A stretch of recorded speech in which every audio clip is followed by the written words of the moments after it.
Have you ever wondered why your heart still wants him after so much pain? Not just why you remember him, not just why you think about him when the room gets quiet, but why a part of you still feels pulled toward the same man who hurt you, disappointed you, confused you, or made you feel emotionally alone. You may remember everything clearly: the silence, the distance, the arguments that went nowhere, the promises that sounded good but never became action, the nights when you cried quietly because you felt like you were the only one trying to hold the relationship together. And still, somehow, your heart softens. You hear his name, and something moves inside you. You remember his voice. You remember the beginning, before love became heavy. You remember the version of him that made you believe this relationship was different. That is what makes the pain so confusing, because your mind can see the damage, but your heart still remembers the bond. People may tell you to just move on. They may act like love should disappear the moment someone hurts you. But the heart does not work that way. Still wanting him does not always mean you are weak. Sometimes it means your attachment was real, your hope was real, your emotional investment was real. You did not just love a man. You built a world around him. You imagined a future. You gave him space in your heart, your routine, your thoughts, your prayers, and your plans. So when that connection breaks, you are not only grieving him, you are grieving the life you thought you were building with him. The first reason your heart still wants him is because pain does not cancel attachment. You can be hurt by someone and still miss them. You can know they disappointed you and still want to hear their voice. You can remember the coldness and still crave the warmth they once gave you. Attachment is not based only on what is healthy. It is based on what became familiar, repeated, emotional, and important. If he was the person you thought about every day, the person whose mood affected your mood, the person whose attention made you feel secure, then your heart learned him.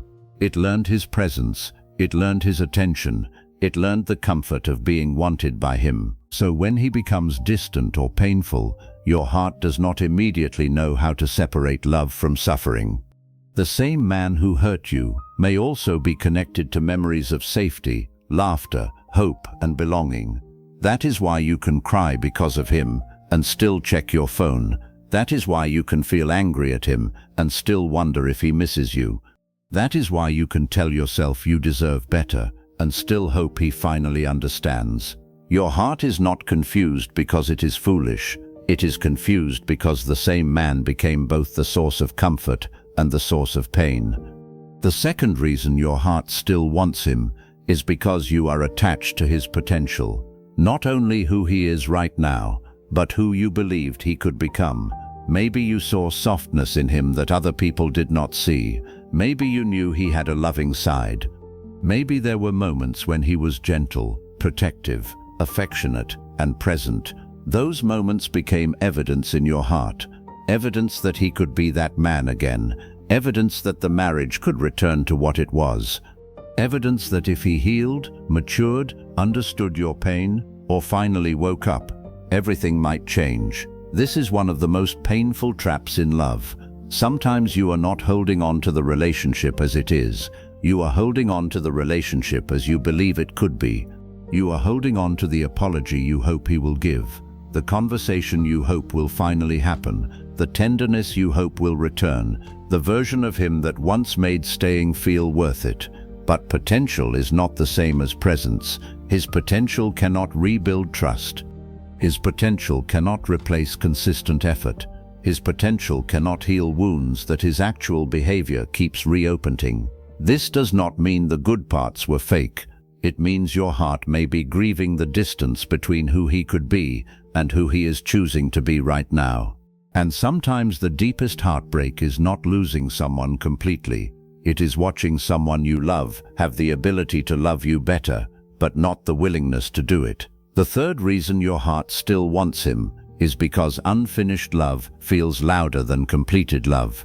When something ends clearly, the heart eventually understands there is a final page. It still hurts, but there is a boundary. But when love becomes uncertain, inconsistent, or emotionally unfinished, The mind keeps returning to it. What went wrong? Did he ever truly love me? Was it my fault? Could I have done something differently? Is he thinking about me? Does he understand what he did?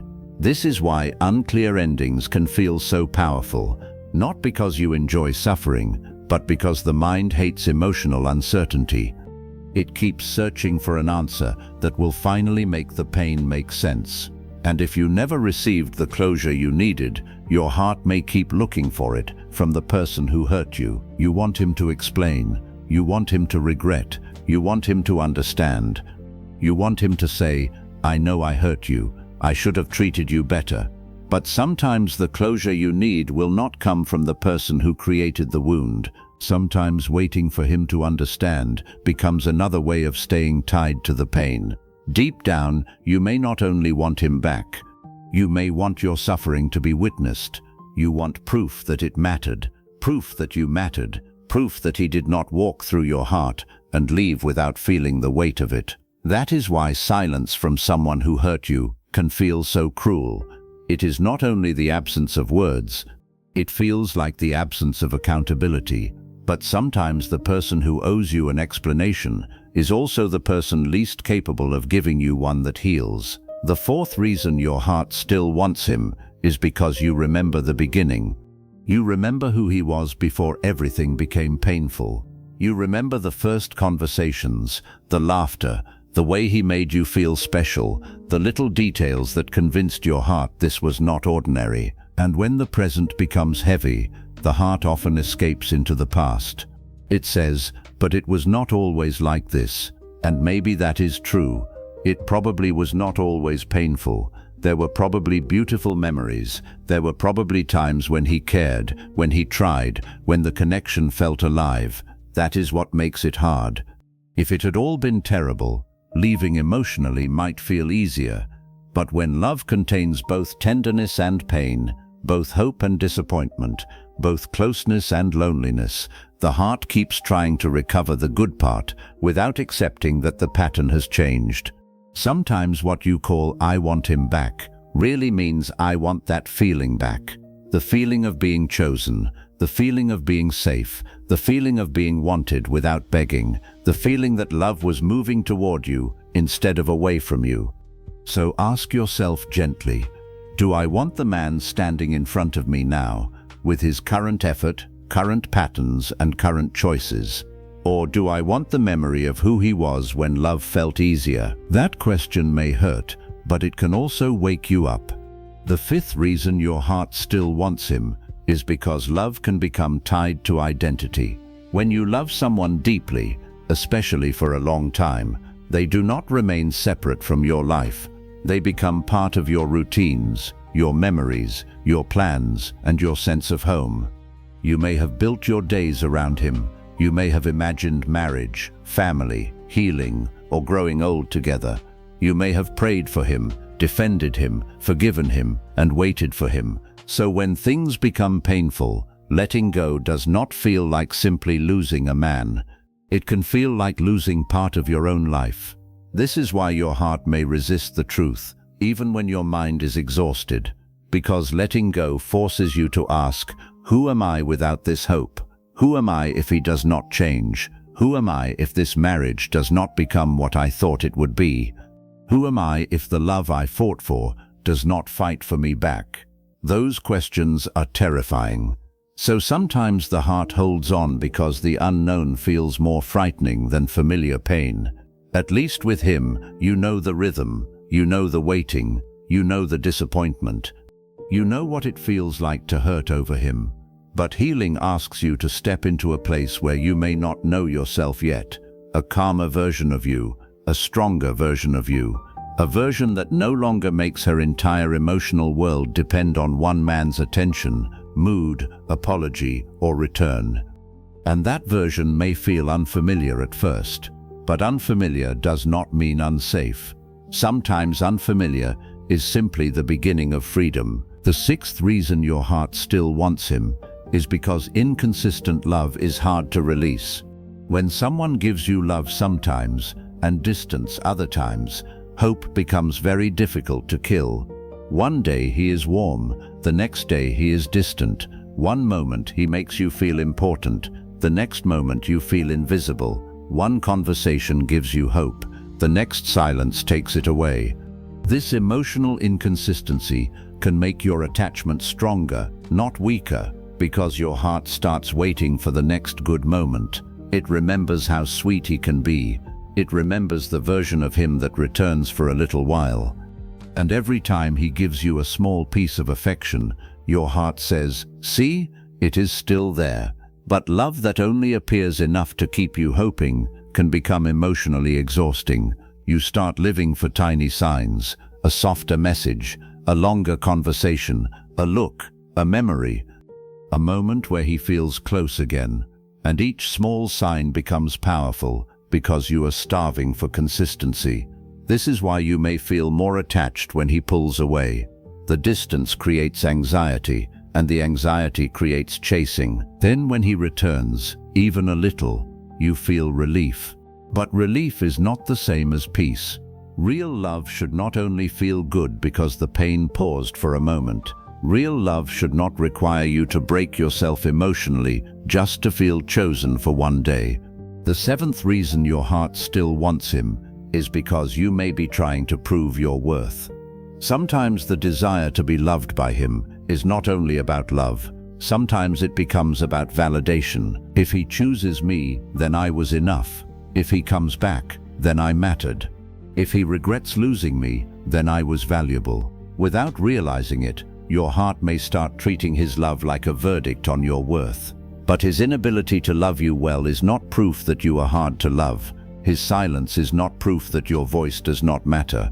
His distance is not proof that you are not worthy of closeness. A man can fail to value a woman and still not define her value. One of the strongest moments in healing is when you stop needing the man who hurt you to confirm that you did not deserve the hurt. You can know your worth before he recognizes it, and this is where healing begins. Not when you stop loving him overnight, not when every memory disappears. Healing begins when you can tell the truth without attacking yourself. I still love him, but I also see the pain. I miss him, but I will not chase him from panic.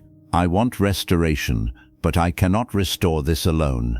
I care about him, but I matter too. I hope he changes, but I will not lose myself while waiting. That is emotional maturity. If you are trying to restore a marriage, this is even more important. Restoration does not begin with desperation.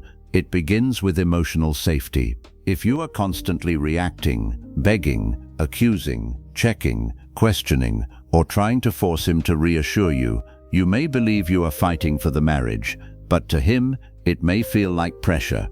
And pressure often makes a distant man pull back even more. This does not mean your pain is wrong. It means your pain needs leadership from the calmer part of you. If your heart still wants him after so much pain, the goal is not to become cold. The goal is to become clear. Clear enough to stop chasing love from fear. Clear enough to stop confusing anxiety with devotion. Clear enough to stop making his distance the center of your identity. Clear enough to notice whether he is moving toward repair or simply giving you enough hope to keep you waiting. Maybe your marriage can heal. Maybe the distance can soften. Maybe trust can return. Maybe he can wake up and meet you with a different heart. But that healing will not come from panic, chasing, or begging him to see your worth. It comes when the pattern changes. When you become calm enough to stop adding pressure. When you become honest enough to stop pretending everything is fine. When you become strong enough to ask a better question. Not just, how do I get him back? But, what kind of love is actually safe for my heart? Your heart needs the woman who can say, I still care, but I will not abandon myself. That is not giving up.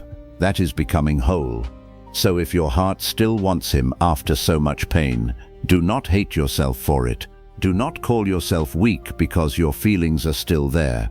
Do not judge your heart for remembering what was beautiful.